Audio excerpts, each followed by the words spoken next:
여러분들이 생각하기에 인간이 범할 수 있는 가장 큰 죄는 어떤 죄라고 생각되십니까? 어떤 죄요? 살인? 네. 교만이요? 분노. 그래요?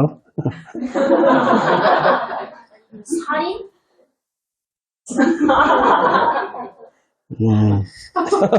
작년 제가 기사를 잠깐 하나 봤는데요. 싱가포르가 살기가 좋은 나라인가 보더라고요. 저는 몰랐는데 세계 173개국 중에 가장 좋은 나라로 싱가포르가 선정이 됐는데 한국은 28위라고 그래요. 2024년에 들어와서요. 싱가포르에서 약혼자를 살해해서 30대 남자가 이렇게 교수형에 처했다는 기록을 봤는데 우리나라도 이렇게 흉악범이나 인륜 파괴범에게 사형을 집행하는 나라죠. 중세 기독교적을 죄송합니다. 이 컴퓨터가 이상해가지고 중세 시대에 보면은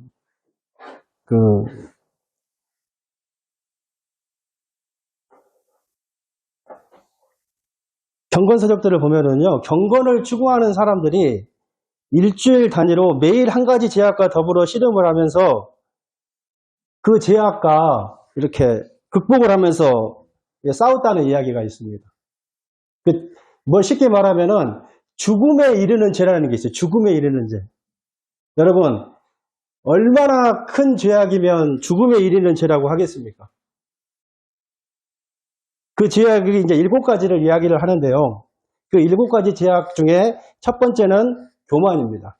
두 번째는 질투고요. 세 번째는 분노고, 넷째는 탐심이고, 다섯 번째는 탐식입니다. 저는 5번째 목록을 보면서 깜짝 놀랐습니다. 저도 순간의 유혹, 이 밥상의 유혹을 이기지 못해서 지금 비만이고, 고지혈이고, 지방간을 가지고 있어요. 며칠 전에 피검사를 받았는데 의사가 고지혈이 너무 높아서 200일 약을 처방받아가지고 왔어요. 6번째 제약은 게으름이고요. 7번째 제약은 정욕입니다. 이 7가지 제약을 일컬어서 죽음에 이르는 죄라고 불리웁니다. 이 제약들이 우리의 영혼을 죽게 하는 가장 무섭고 치명적인 죄라는 말은 굉장히 설득력이 있어요. 이 7가지 항목을 중세시대에는 여러분 대죄라고 했어요. 대죄. 죄의 경중이 다 같은 죄지만 경중이 있지 않겠습니까? 큰 죄라는 말이에요. 왜냐하면은 이 죄들이 죄의 근원이 되기 때문에 그렇습니다. 죄의 근원. 다른 죄를 짓게 하는 원인을 제공하기 때문에 대죄인 것입니다. 여러분 예를 들어서요. 왜 다윗이 충성된 신하 우리아를 죽였습니까? 우리아 안에 밧세바가 간음해서 그 죄를 감추기 위해서죠. 정욕의 죄 때문에 살인이 일어난 거예요. 왜 사울왕이 자신의 사위 다윗을 그렇게 죽이려고 했습니까? 시기 질투 때문이 아니겠습니까? 왜 가룟유다가 예수님을 팔았습니까? 아주 간 여종이나 남종의 값은 30에 팔았습니까? 여러분 이게요 탐욕이 만든 결과물입니다. 탐욕이 예수님도 팔게 만든다는 거예요.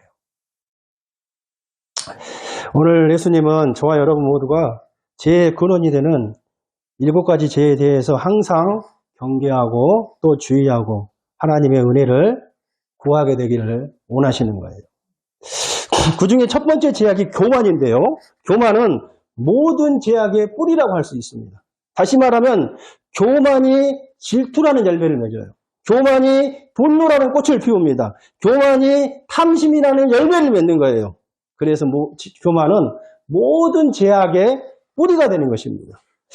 또한 교만은 모든 제약의 어머니가 된다고 토마스 아퀴나스가 말을 했어요. 다시 말하면요. 교만이 게으름이라는, 교만이 정욕이라는 자녀를 낳는다는 거예요. 교만은 모든 죄의 대장입니다. 회개 대상 1호입니다. 우리가 잘 알듯이 사탄이 첫사람 아담과 하와를 넘어뜨릴 때 여러분 어떤 부분을 공략했습니까? 창세기 3장 5절이죠. 너희가 그것을 먹는 날에는 너희 눈이 밝아져 하나님과 같이 되어. 이 엄청난 교만을 지금 부추기고 있는 거예요. 그래서 기독교 윤리학자 라이놀드 리버는 이런 말을 했습니다. 첫 인간이 저지른 범죄의 핵심은 교만이고 그 본질은 자기 중심성이다. 오늘 본문도 그것을 증명해 주고 있습니다. 우리 18장 9절 다 같이 한번 읽어볼까요? 시작. 또 자기를 의롭다고 믿고 한 사람을 멸시하는 자들에게 이 비유로 말씀하시되 먼저 예수님께서 누구에게 이 비유의 교훈을 말씀하셨는지 주목해 보십시오. 이 비유를 말씀하신 대상은 자기를 의롭다고 믿고 다른 사람을 멸시하는 자들이었습니다. 이들은 바로 이 지구상에서 자신들이 가장 종교적이고 가장 경건하다고 자부하는 바리새인들입니다. 그들은 자기를 의롭다고 믿고 다른 사람들을 업신여겼습니다. 다른 사람들을 하찮게 여기고 깔고 온 거예요. 저는 자기를 의롭다고 믿고 자기를 존중히 여기고 자신을 소중히 여긴다는 것 그 자체만으로 나쁘다고 말할 수는 없다고 생각됩니다. 인간에게는 자존감이 반드시 필요합니다. 심리학에서도 자신을 귀히 여기고 자신의 가치를 인정할 줄 아는 소위 자존감이라는 것은 인간의 정신건강에 필수적인 요소라고 이야기를 해요. 건강한 자존심은 그런 의미에서 병적인 자만과 구별될 필요가 있습니다. 자신을 존중히 여기고 자신을 사랑하는 것은 결코 죄가 아닙니다. 그러나 자신만을 사랑하는 것은 죄지요. 여기서부터 문제가 생긴다는 거예요. 본문에 나타난 바리새인들은요, 자기를 의롭다고 믿고 다른 사람들을 업신여겼어요. 자신을 너무 소중히 여긴 나머지 다른 사람들을 무시하고 평가하고 겉모술수를 부린 거예요. 이것은 이미 자존감의 영역을 벗어난 범죄 영역에 속합니다. 여러분, 이처럼 교만은 극단적으로 자기중심적인 죄악이에요. 저는 유튜브로 연세대학교 교수 김학철 교수님의 잘잘법 강의를 종종 듣는데요. 어떤 강의에서 재미있는 사례 하나를 소개한 것을 들었습니다. 미국에서 천여 명의 일반인을 대상으로 질문을 했다고 해요. 질문의 내용은 이런 거예요.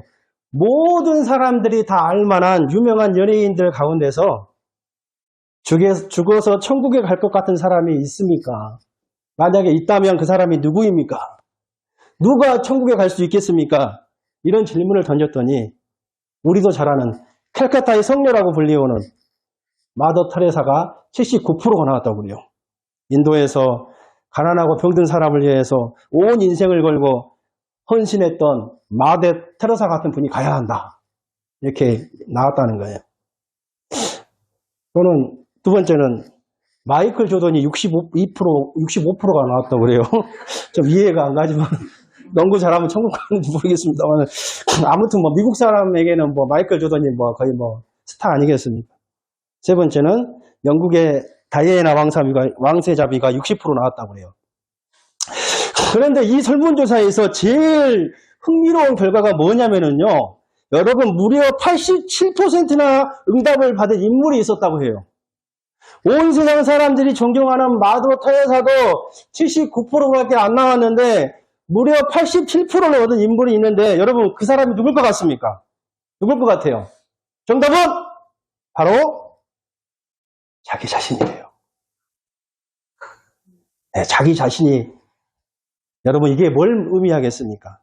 이것이 바로 죄성을 가진 인간의 기본적인 생각이라는 것입니다. 그래서 아까 라이놀드 리버가 했던 말 기억하십니까? 첫 인간이 저지른 범죄의 핵심은 교만이고 그 본질은 자기 중심성에 있다. 천국도 내가 들어가야 의미가 있는 것이 아니냐. 이것이요, 인간의 교만의 그 뿌리, 자기 중심성이라는 거예요. 이처럼 자기 중심적인 재앙은 자기 자랑으로 나타납니다. 우리 11절과 12절 한번 읽어볼까요? 시작. 바리새인은 서서 따로 기도하여 이르되 하나님이여 나는 다른 사람들 곧 소색, 불의, 간음을 하는 자들과 같지 아니함을 감사하나이다. 나는 일에 2번씩 금식하고 또 소득의 11조를 드리나이다 하고. 아멘. 세상에 일주일에 2번씩 바리새인들이 금식을 했어요. 하루 한 끼 금식도 힘들잖아요. 앞으로 우리 교회는 주일 정심을 금식으로 선포하면 어떨까요? 하면은 좋아하실 것 같습니까? 월요일하고 목요일 날 금식을 했다고 그래요. 뭐 들어보니까 모세가 시내산에 올라가서 십계명을 받기 위해서 월요일 날 올라갔다가 목요일 날 내려왔다고 해서 성경에도 없는 것을 만들어서 이렇게 지켰다고 해요. 바리새인의 이 기도에서 강조된 단어가 하나 있죠. 이게 뭐예요? 나라는 단어입니다. 나. 우리말 성경에는 2번밖에 나오지 않는 것으로 번역이 되어 있지만 원문에는요 9절마다 나라는 단어가 나와요. 나는 다른 사람들과 토색, 불의, 간음하는 자들과 같지 아니하고 나는 이세리아도 같지 아니함을 감사하나이다. 나는 일회에 2번씩 금식하고 나는 소득의 11조를 드리나이다. 이것이 좀 더 정확한 원문에 가까운 표현입니다. 그런데 여러분 이것이 정말로 하나님께 드리는 기도일까요? 이것은 기도라고 할 수가 없죠. 1세기 유대인들의 기도에는 3가지 내용이 담겨져 있었다고 해요. 첫째는 죄의 고백입니다. 죄. 둘째는 베풀어 주신 것에 대한 감사입니다. 셋째는 자신과 다른 사람들을 위해 중보기도 간구였습니다. 그런데 바리새인들의 기도를 유심히 보면은 그저 하나님 이름 한 번 부르고 형식적으로 그렇죠. 형식적인 감사만 했지 어떠한 제 고백이나 진심 어린 감사나 간구의 내용이 전혀 없다는 거예요. 기도가 아니라요. 잘 보시면은 하나님 앞에서 지금 자기를 칭찬하고 있는 거예요. 자신의 잘남을 나열하고 있는 것입니다. 자화자찬이에요. 내가 얼마나 잘난 인간인지 내 업적이 얼마나 화려한가를 지금 하나님 앞에서 떠벌리고 자랑하고 있는 것입니다. 뽐내고 있는 거예요. 여러분 어떻게 생각하십니까? 나는 바리새인과 좀 다르다고 생각하십니까? 아니면 나도 바리새인과 좀 같다고 생각하십니까? 혹시 우리 안에 나는 바리새인과 다르다고 생각하는 사람이 있다면 우리는 이미 교만한 자입니다.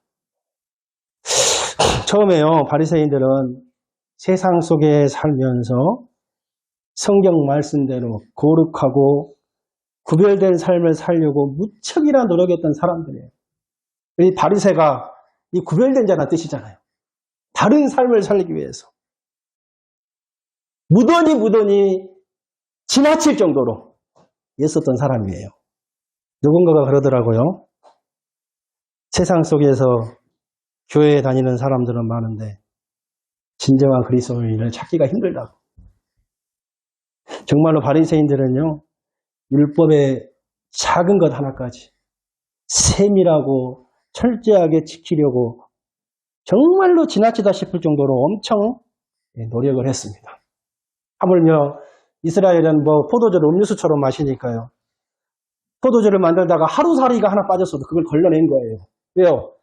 하루살이는 구약 율법에 부정하다고 했기 때문에 그러는 거예요. 전해지는 이야기에 의하면은요, 11조를 정확하게 계산하기 위해서 작은 씨앗의 숫자까지 다 헤아릴 정도로 철저하게 율법을 지켰습니다. 그 시작은 정말 하나님의 말씀대로 살아보겠다는 좋은 의도였습니다. 그런데 시간이 흐르면서 핵심 내용은 잊어버리고 형식만 남은 거예요. 형식만.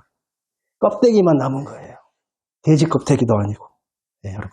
하나님은 온데간데 없고요. 거기서 하자가 빠지고 낱잎만 남은 거예요. 낱잎만. 자기 만족. 자기 자랑만 남은 거죠. 여러분, 교만은 이처럼 아주 교묘하고 끈질긴 것입니다. 중세시대의 수도사들이 죄와 싸우기 위해서 세상을 등지고 수도원에 들어갔다는 이야기를 우리는 잘 알고 있죠. 세상에 금식을 하면서 탐식을 끊고, 여러분 먹는 욕구 끊는 거 인간의 기본적인 욕구 쉽지 않습니다. 정욕도 끊었습니다. 노동을 하면서 게으름도 이기고 나태도 이기고 다 하나씩 정복해 나간 거예요. 그랬더니 마지막에 이런 생각이 드는 거예요. 너 참 대단하다. 어떻게 탐식과 정욕과 나태와 이 모든 죄를 다 극복하다니, 야, 너 같은 죄가 세상에 어디 있느냐. 이렇게 교만이 확 밀려오더라는 거예요. 그래서 깜짝 놀라서 더 기도하는 거예요. 내가 교만하면 안 되지. 내가 겸손해야지. 내가 더 겸손해야지. 그래서 더 낮아졌더니 나중에는 마음속에서 그런 생각이 드는 거예요. 야, 나처럼 겸손한 자가 어디 있느냐. 여러분, 교만은요, 이렇게 겸용하고 수동까지 따라온다는 거예요. 누가 칭찬했을 때 여러분의 반응은 어떻습니까? 우리가 어떤 어려운 것을 순종해야 됐을 때,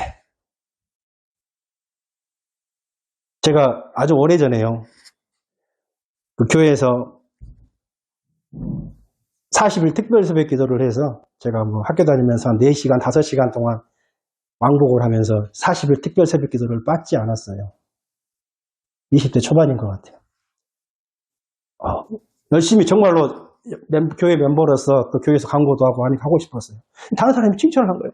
어떻게 장독수 형제는 40일 동안 그 먼 거리에서 새벽 기도를 빠지도 않고 이렇게 오냐고. 나중에 어떻게, 와, 내가 정말로 대단하구나.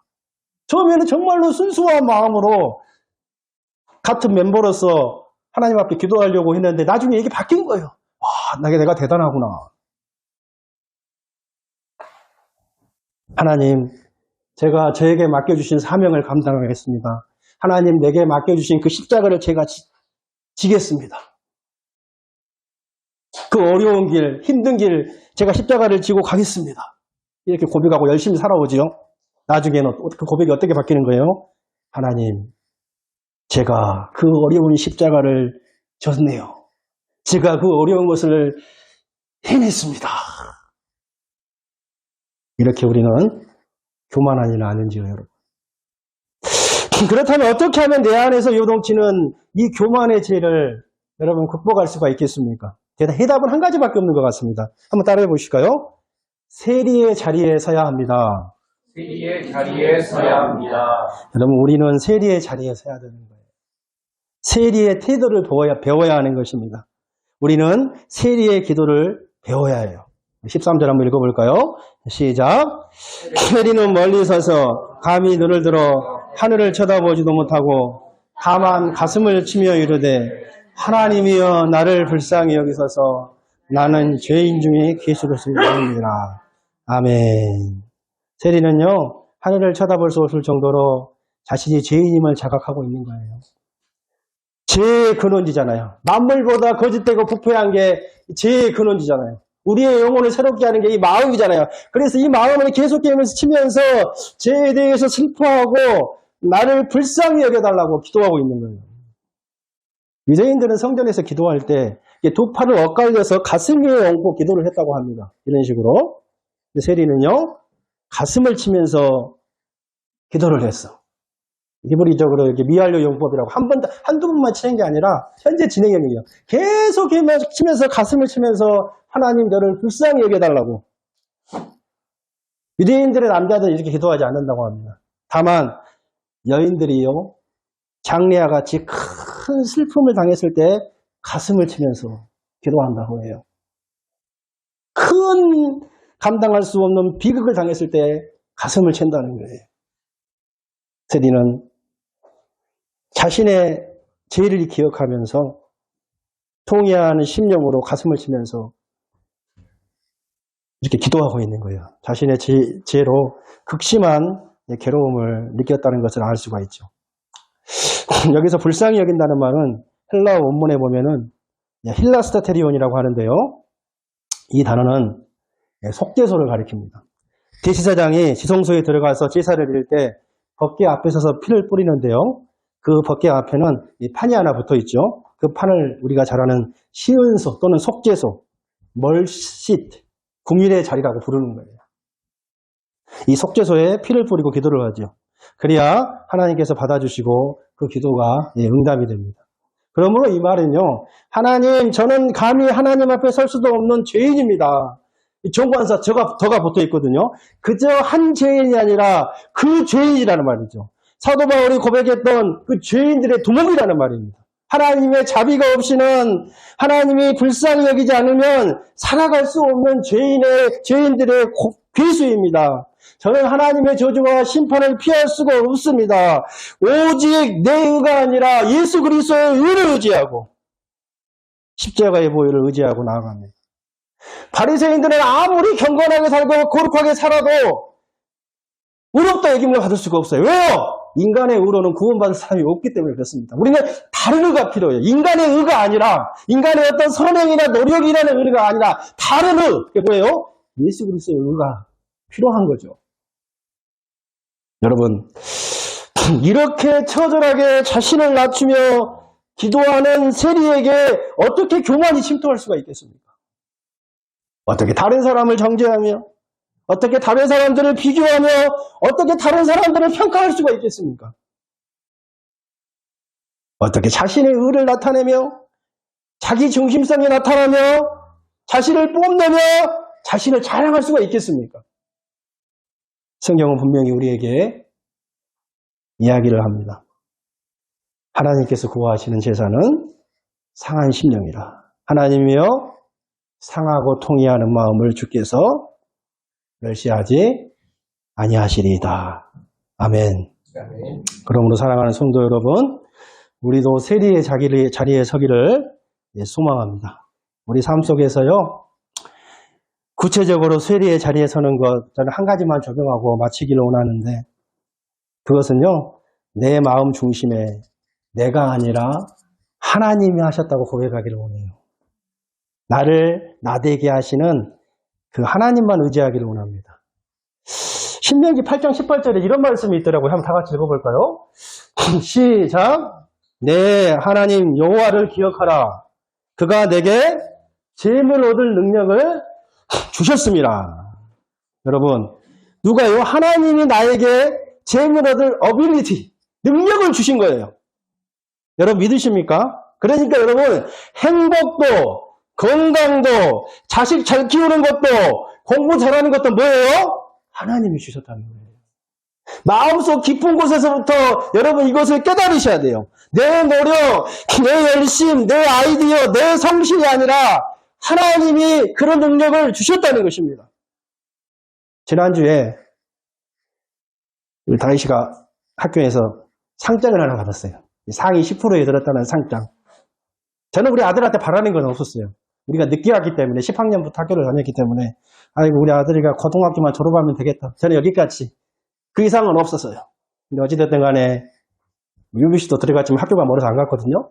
학교도 들어가고 또 상위 10%까지 가서 과외를 한 번도 못 시켰거든요. 미안해가 돈도 없었고 뭐 우리는 공부는 시키지 말자. 차라리 그걸 먹자. 말도 안 되는 논리죠. 나도 과외 한 번도 안 다녔다. 평생 안 했거든요. 저희 아내도 안 했어요. 모르는 거예요, 우리가. 굳이 뭐 과외까지. 공부 모두들이 잘 살고 있는데 뭐. 제가 못 산 것 같이 보입니까? 그래서 그게 뭐예요? 하나님이 하셨다고 고백해야 돼요, 그게. 하나님이 공부할 능력을 주신 거예요. 아멘. 여러분, 제가 아내랑 자주 싸워요. 우리 애들이 잘 알 거예요. 근데 어쩔 때는요, 아주 행복할 때가 있어요. 진짜 속에서 그런 생각이 들어요. 이야, 우리 아내 안 계시네. 하나님이 안 도와주셔도, 야, 이렇게 행복하게 살 수 있겠구나. 그런 생각이 1년에 몇 차례씩 종종 들 때가 있어요. 이 바리새인의 자리에 서는 거죠. 그 생각 후에 어떤 일이 벌어지냐면요. 대판 싸워요. 그러니까 여러분, 그런 마음이 들 때 빨리 해결을 해야 돼요. 그러니까 여러분요, 뭐예요? 행복하게 할 능력도 누가 주셨다고요? 하나님이 주셨다는 거예요. 여러분, 지금까지 집 장만하셨습니까? 신분 해결하셨습니까? 이만큼 건강하십니까? 내가 잠 못하고 투잡 뛰고 쓰리잡 뛰면서 돈 벌어서가 아니라요. 하나님이 하셨다고 고백할 수 있는 저와 여러분 되었으면 좋겠습니다. 베드로전서 5장 5절을 마지막 구절 같이 읽고 마쳤으면 좋겠습니다. 시작! 하나님은 교만한 자를 대적하시되 겸손한 자에게는 은혜를 베푸시느니라. 아멘. 이 시간 다 함께 우리 기도하기를 원합니다.